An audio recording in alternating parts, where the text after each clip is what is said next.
It raises the question whether mankind has not now achieved a sufficient degree of control of methods of knowing and of the arts of practical action so that a radical change in our conceptions of knowledge and practice is rendered both possible and necessary.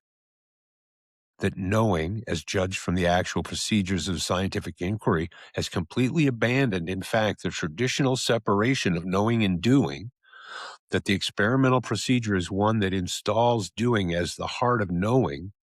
What would happen to philosophy if it wholeheartedly made a similar surrender? What would be its office if it ceased to deal with the problem of reality and knowledge at large? In effect, its function would be to facilitate the fruitful interaction of our cognitive beliefs, our beliefs resting upon the most dependable methods of inquiry, with our practical beliefs about the values, the ends, and purposes that should control human action in the things of large and liberal human import. Such a view renounces the traditional notion that action is inherently inferior to knowledge and preference for the fixed over the changing. It involves the conviction that security attained by active control is to be more prized than certainty in theory.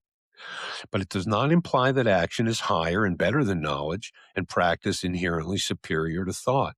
Constant and effective interaction of knowledge and practice is something quite different from an exaltation of activity for its own sake. Action, when directed by knowledge, is method and means, not an end. The aim and end is the securer, freer, and more widely shared embodiment of values and experience by means of that active control of objects which knowledge alone makes possible.